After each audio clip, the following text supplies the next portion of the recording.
Okay, we had some questions about how to convert PDFs to Microsoft Office products, particularly Microsoft Excel.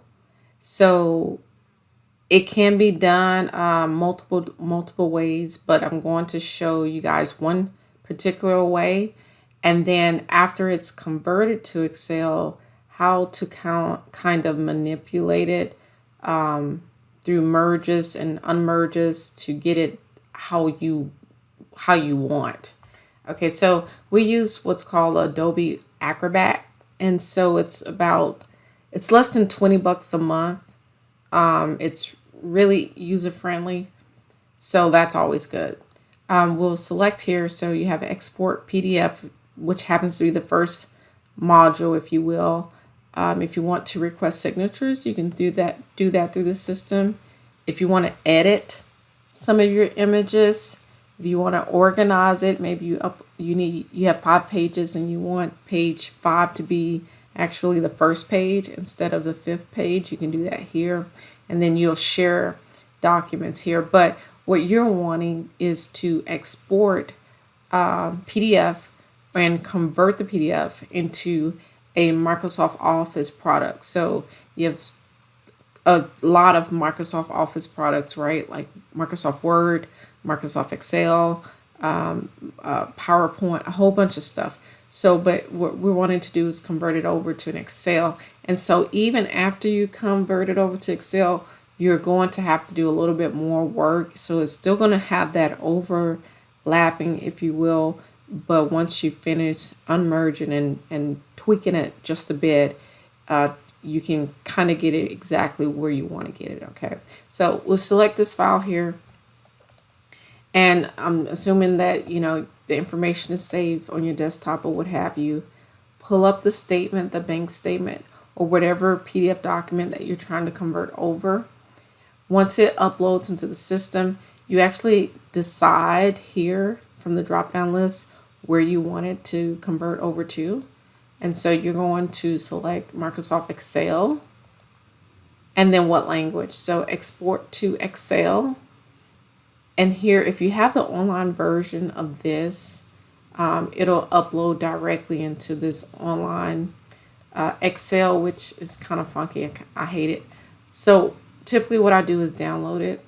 And if you like working on the cloud type base Excel, then you would just do your manipulation here.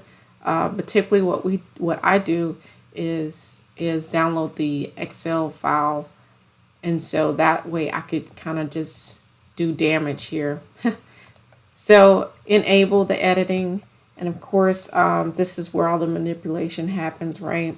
So typically what I do is just highlight everything, unwrap it, unmerge it, right? And then from that point, I just go deleting and making things where I need it, because there's a lot of stuff that needs to happen.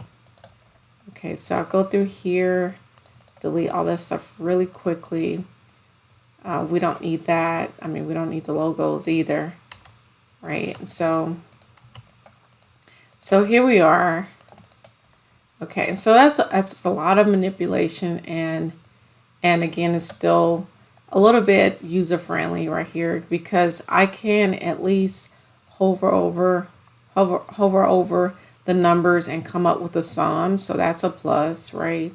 Come up with a sum, and so now I can see my total deposits and other credits, those totals amount. So I still can kind of play with it just a tad.